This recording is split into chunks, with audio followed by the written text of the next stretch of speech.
F1 22 is back for the Saudi Arabian Grand Prix as we have a personnel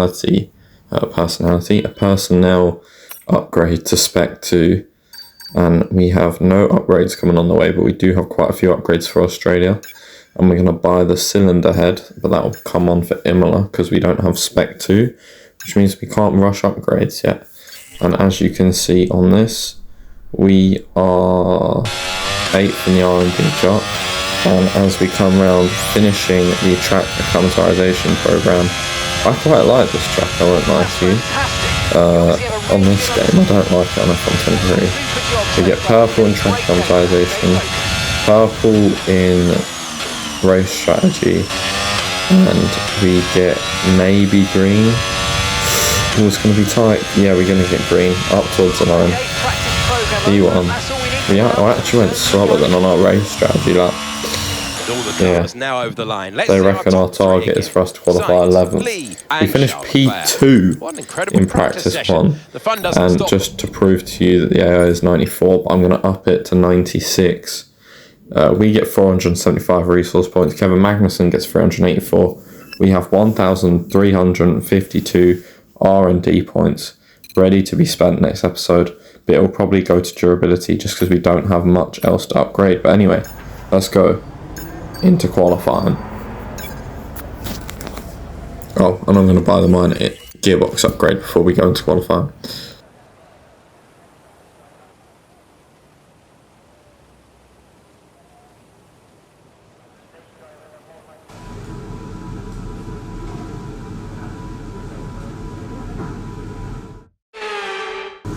One thing I forgot to mention is that it's going to be wet all quali.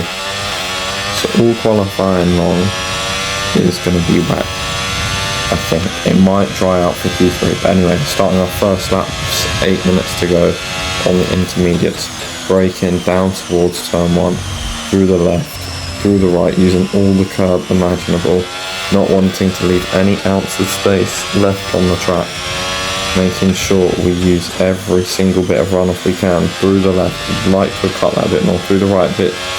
Almost a bit slidey. Again, sliding. Cars all over the place. Going through the second sector, a clout of the wall.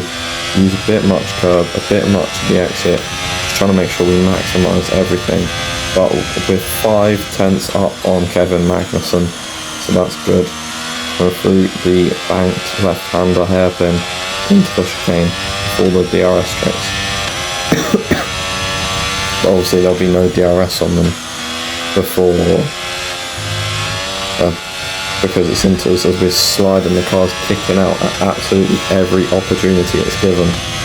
Currently P20, we need a banker lap in, hit that wall, we're hitting every single wall imaginable coming towards the chicane. We're 8/10 up now on Magnussen, but that's very, very wide, and that's a big snap on the exit. That's probably lost us half a second of the time we gained, in all honesty. Coming around down towards turn 27, the final corner of the racetrack. Let's not do a Max Verstappen. This is Jeddah's only second Grand Prix at this point in time, when the game was made, 2022.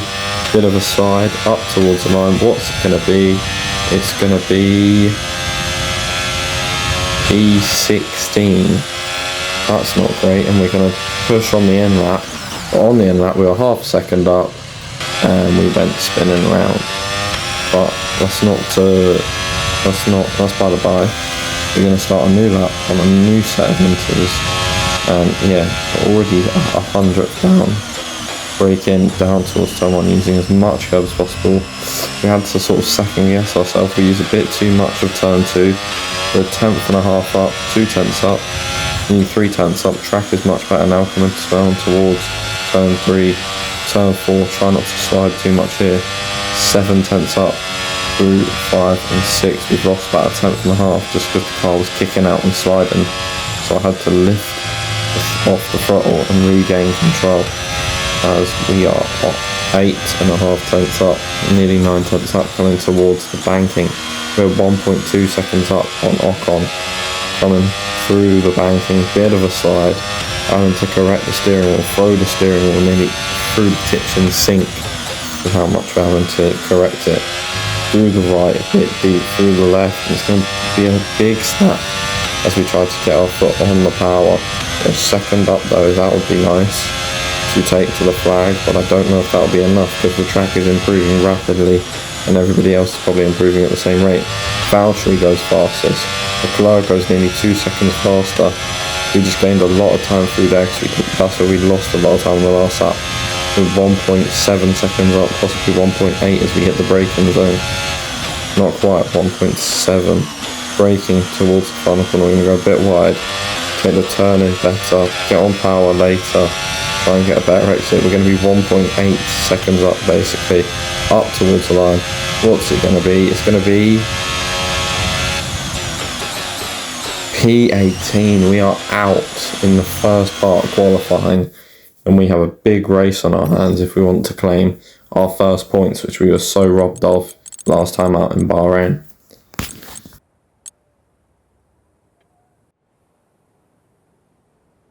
So here we are then, welcoming you today to one of the jewels of the Arab world. Jeddah, one of the biggest cities in Saudi Arabia, second only to Riyadh, gateway to Mecca. One of the biggest ports in the region, and now host to the Saudi Arabian Grand Prix. So let's take a look at a topographical map of the Jeddah Street Circuit. As you can see, a number of challenging corners for the drivers to master here.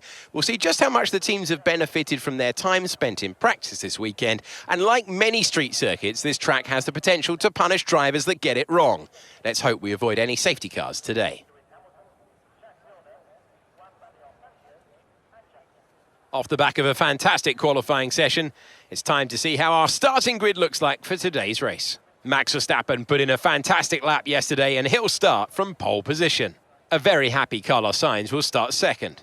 Looking down the rest of the grid, we have Leclerc, Perez, Sir Lewis Hamilton and Russell, Norris, Fernando Alonso, Ricciardo and Kevin Magnussen, Joe, Bottas, Pierre Gasly and Tsunoda, Albon, Vettel, Esteban Ocon and Lee.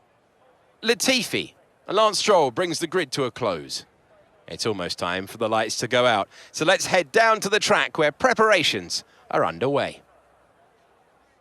Anthony Davidson joins me once again in the commentary box, and it's fantastic to have you here with us today. But I'm curious, as a man with experience out on the track, how do you stop those pre-race nerves from becoming overwhelming when you're lining up on the grid? Well, I imagine they'll be starting to feel the adrenaline as they anticipate the run down into turn one, a bit like preparing to go into battle.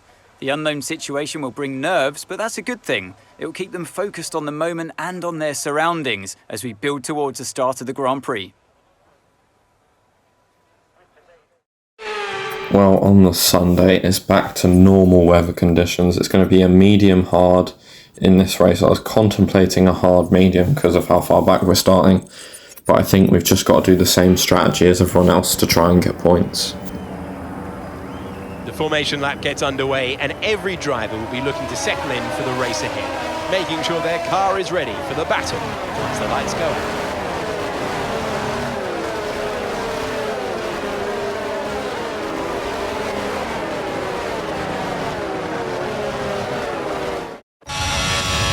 Almost ready to take the start of the race as the cars take their positions on the grid, with the drivers and teams making their final preparations.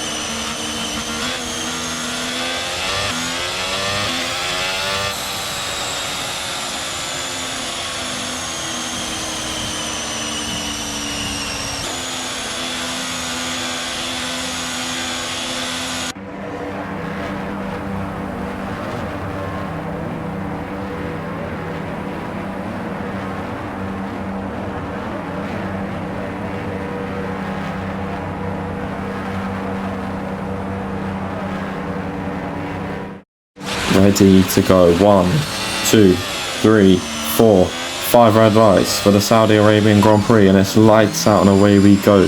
Decent start from us, but it's the usual F122 AI grip is OP. They all swim past us. We're down to 20th. We're going to make a massive lunge into turn 1. We're going to be up momentarily to 15th. Now P13 behind the two Alfa Romeos. We're squabbling away going into turn 3. Are they going to fight through turn 3? We've still got Sebastian Vettel alongside us. We brake as late as we can, touching Valtteri Bottas just to stay ahead of Sebastian Vettel. and Sebastian Vettel is going to do a dive bomb on us by the end of lap 1. We've just got to make sure he stays there and he's not getting past us, because now we are where we should be and we're fighting cars that are on a similar level to us, and we've got so much straight line speed on Joe. We're going to go for a dive into turn 1 and our car's going to ghost if he just went to turn in on us, because it's F122, and we can do the same thing a lap later on Bottas. He's not going to ghost, but we're going to hit him and he's going to lock up as we go past. So our DRS has failed if we take our first corner cut warning of the race. But we've actually got damage, if you didn't notice, as we've redone our ERS to 72%. We've been recharging for God knows how long from the first few laps, and the DRS has recovered. The front wing's not recovered though. I didn't even know that was damaged till after the race. We're going to overtake Magnussen for P10, and we're going to try and push him along further. And on lap 9, we overtook Magnussen on lap 9, and by the end of lap 9 we'd caught up to Alonso and Ricciardo because of how much they were fighting in the middle part of the lap. We're going to go for Alonso. Ricciardo's going to block us. We're going to have to back out, let them two fight. We're going to go for the switch back. We're going to hit Alonso a little bit. We're going to plant all the ERS on the exit, and that is us up to 8th. And then we're going to keep with us. Alonso's going to go for the outside on lap 10. We're just going to make him overtake us before the DRS line, so we're going to get the DRS.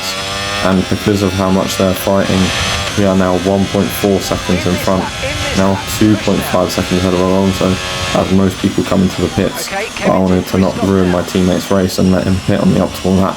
We'll go one lap longer because I know the overcut is OP on F122, and Max Verstappen, who's in the lead battle, who's pit, is going to get DRS off us. He's going to overtake us, but we're going to get DRS off him more importantly, and we're going to come into the box for our set of the hard compound tyres, which will take us to the end of the race. And yeah, these mediums were absolutely battered on 50%, but they don't ever feel like it, as we're going to turn into the pit lane, which I've accidentally mapped as the same button as flashback, but oh well. Yeah, well, we didn't get to check that out in Bahrain because we didn't make it as long as the pit stops. This is a record number of miles we've done in a car. We've only finished 3 laps before today in a race. Now we're doing 13, and we're going to come out in front of Alonso and Ricciardo. We're going to come out 1.8 seconds in front as Zhou Guan Yu is out. And I believe Daniel Ricciardo's had issues as well, because he's not where he was. And we're now within a second of Hamilton and Norris, and Magnussen's currently P10. Norris and Hamilton were fighting so much through the past few laps. On lap 19 we catch up to them and they're fighting each other. We're going to get in front of Norris. He's going to jink about. We're going to have to take evasive action. Hamilton's going to move about the braking zone. He's going to try and push us off the circuit, so we take both places up into P6, and Lando's going to make an outrageous dive on into P6, but we're going to keep the place, and we're going to hopefully we're going to bring P6 home for the team. And as we come through on lap 22, Lando's just going to brake late enough, but we're going to do the same thing with Alonso, claim the DRS. He's going to go for us really early. We're going to do the exact same thing on lap 23, and we're going to make it work both times. And I think from the end of the Grand Prix, we're going to come from P18 all the way to P6 and claim our first points of the season. And Haas are going to have even more points in the constructors, and Haas's best finish of the season with that P6.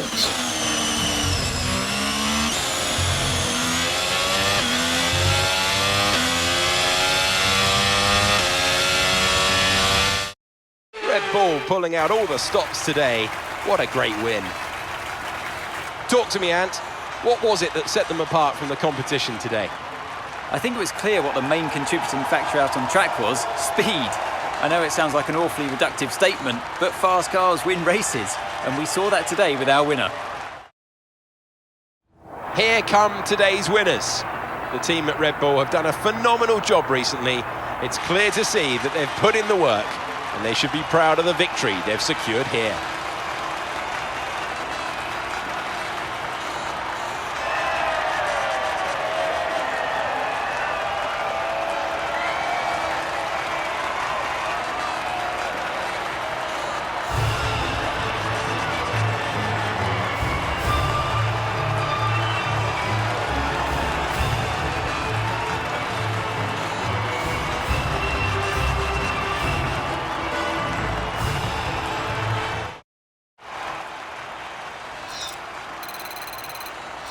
Max Verstappen now leads the Drivers' Championship. So let's review the Drivers' standings. So let's discuss, and who would you say is a contender for your Driver of the Day? I have to give it to Lee. That was a commanding performance today. Very impressive indeed. It's time to see how things are shaping up in the Constructors' Championship. Red Bull take over as championship leaders. It was also a strong Grand Prix from Haas F1 this weekend. Fantastic work from the American team to move themselves further up the table. Well, what an end to another fantastic weekend of racing. Thanks to everyone who's joined us, and we'll see you for the next one. Red Bull take the lead of the Constructors' Championship as we scored double points for the first time this season. Haas get 9 points, which puts us up to 8th in the Drivers' standings and puts us up to 4th place in the Constructors' standings. Not far behind Mercedes, but that is a drive we needed after Bahrain, level 2.5 of driver acclaim. We take that, and we have an Aeros meeting which we attend and we accept. Make sure to like and subscribe if you want to see us again, and make sure to follow me on Twitch, MegaGamer8888. I'll see you next time for more F1 22. Goodbye.